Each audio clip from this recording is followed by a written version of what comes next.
it's Monday night, and we haven't delved into this book lately, Sherlock Holmes. So let's go ahead and look at where we left off on page 49. And let's see here. So, it says here, to start off here, we're just talking to Mr. Jabaz Wilson. So this is Mr. Jabaz Wilson, said my assistant, and he is willing to fill a vacancy in the league, and he is admirably suited for it. The other answered, he has every requirement. I cannot recall when I have seen anything so fine. He took a step back, cocked his head to one side, and gazed at my hair until I felt quite bashful. Then suddenly plunged forward and wrung my hand and congratulated me warmly on my success. This is it would be injustice to hesitate, he said. You will, however, I am sure, excuse me for the taking an obvious precaution. With that, he seized my hand in both hands and tugged it until I yelled with the pain. There is water in your eyes, he said as he released me. I perceive that all that is as it should be. It says here, but we have to be careful, for we have twice been deceived by wigs and once by pain. It says there, I could tell you tales of cobbler's wax, which would disgust you with human nature. It says here, he stepped in over the window and shouted through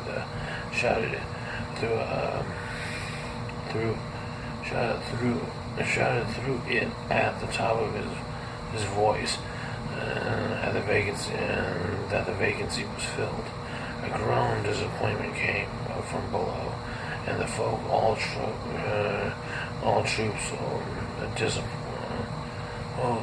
trooped away in different directions until there was not a redhead to be seen except my own and that of the manager. My name, he said, Mr. Duncan Ross. I am myself one of the pensioners upon the fund left by our noble benefactor. Are you a married man, Mr. Wilson? I have a family. Quote, it says, I answered that I had not. His face fell immediately. Dear me, he said gravely, this is serious indeed. I am sorry to hear you say that. The fun was, of course, for the propagation and spread to the redheads as well as for their maintenance. It is exceedingly unfortunate that you should be a bachelor. My face lengthened at this, Mr. Holmes, for I thought that I was not to have the vacancy after all. But after thinking it over a few minutes, he said that it would be all right. In the case of another, he said, the objection might be fatal. But we must stretch to the point of a man with vertigo. Such a head of hair as yours. You shall be able to enter upon your new duties. Well, it is a little awkward, for I have business already, I said. Oh, never mind about that, Mr. Wilson, said Vincent Spaulding. I should be able to look after that for you. What would be the hours? 10 to 2. Now, the pawnbroker's business is mostly done in the evening, Mr. Holmes, especially Thursday and Friday evening, which is just before payday.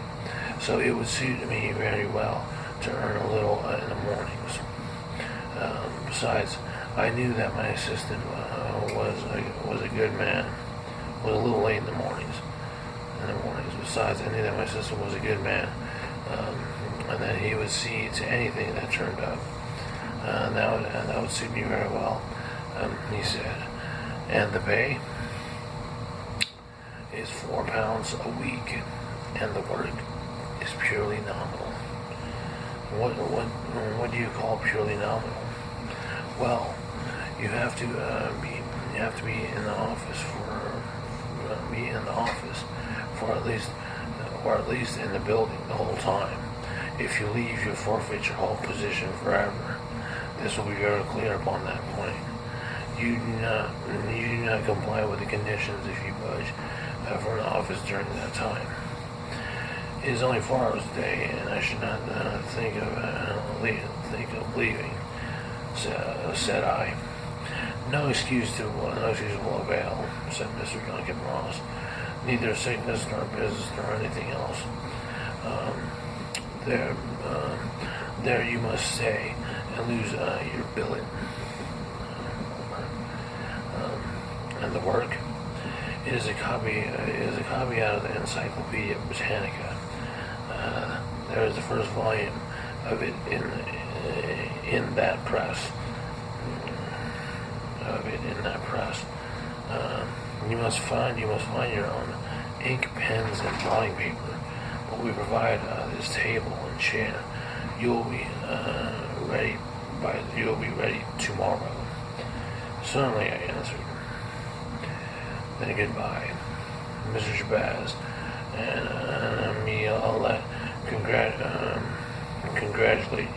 let me congratulate you once more on the important position which you have been fortunate enough to gain. He bowed me out of the room, and I went home with my assistant, hardly knowing what to say or do. I was so pleased at my own good fortune. Well, I thought over the matter all day, and by the evening I was in low spirits again.